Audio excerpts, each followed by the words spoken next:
bienvenue dans un nouvel épisode de Passer à l'acte, le MAG. Si vous êtes propriétaire d'un bien immobilier, vous avez très certainement réalisé une plus-value. Mais comment calcule-t-on l'impôt sur la plus-value? C'est la question que j'ai eu envie de poser à maître Stéphanie Chauvin, qui m'attend ici, à La Roche-de-Glin, un petit village très typique, quasiment insulaire. Allez, suivez-moi, on est parti.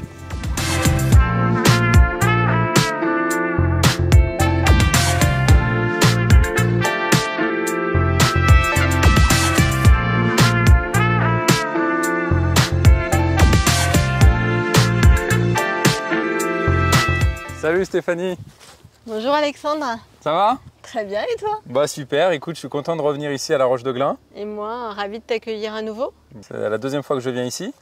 Pourtant, on n'est pas très loin du centre-ville comme la dernière fois, mais j'ai l'impression que là, le décor est complètement différent. Oui, on est dans le cadre un peu verdoyant, le jardin et le poumon un petit peu de Valence. Les Valentinois aiment bien venir se balader ici le week-end.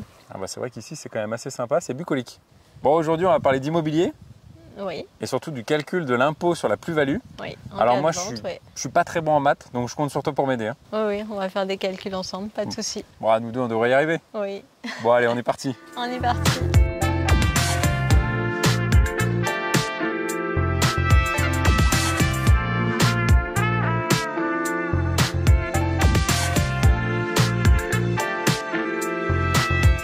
Et finalement, qui c'est qui est concerné par l'impôt sur la plus-value? Un petit peu tout le monde. Quand on n'est pas exonéré, on peut payer de l'impôt en cas de vente d'un bien immobilier. D'accord. Si ce n'est pas sa résidence principale, si c'est un bien qui a une valeur de plus de 15 000 euros. D'accord. En cas de revente, il faut se poser la question de savoir si on peut payer ou pas l'impôt en fonction du calcul qu'on peut en faire. Alors l'impôt sur la plus-value, ça concerne à la fois les biens immobiliers comme aussi les terrains, les garages, tout est concerné? Oui, alors c'est vrai que quand on parle de garage, ça peut être moins de 15 000, hein, donc il faut que ce soit un bien. Voilà, au moins de 15 000 euros, voilà, sinon en dessous je suis forcément exonéré. C'est ça. Ok. Et alors il y a différents types d'exonération. Qui est concerné du coup par les exonérations, tous ceux qui ne rentrent pas là-dedans? Oui, alors les exonérations, c'est les résidences principales, mais il peut y avoir aussi des personnes suivant les revenus, des revenus faibles. Les personnes retraitées avec des revenus faibles peuvent être exonérées. Après, effectivement, tous ceux qui ne sont pas exonérés peuvent être soumis à cet impôt. Ok.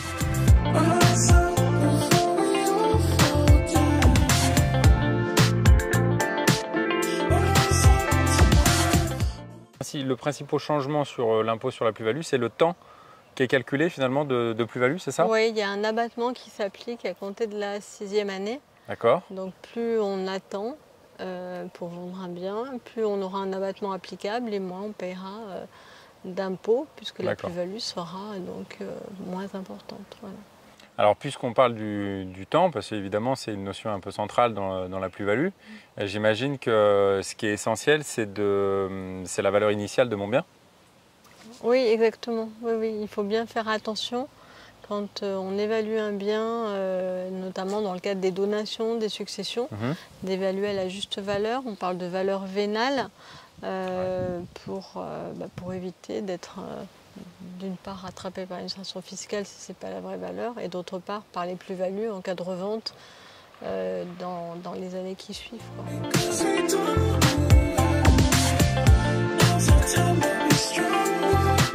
Bon Stéphanie, par rapport à la simulation que je t'ai envoyée, est-ce que tu as eu le temps de me faire un calcul sur l'impôt de la plus-value que je vais devoir payer? Ouais, du coup je t'ai fait le calcul. Donc il faut bien distinguer les 19% d'impôt sur la plus-value qui sont calculés sur 22 ans avec l'abattement et les contributions qui elles sont calculées sur 30 ans avec un autre du coup abattement. Et je t'ai fait le calcul, il est là.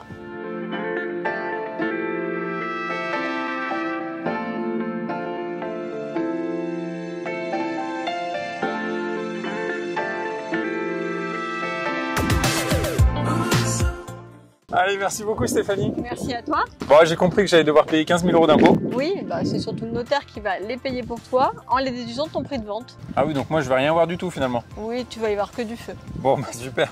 J'ai bien fait de prendre rendez-vous avec toi. Bah oui. Bon, c'est super.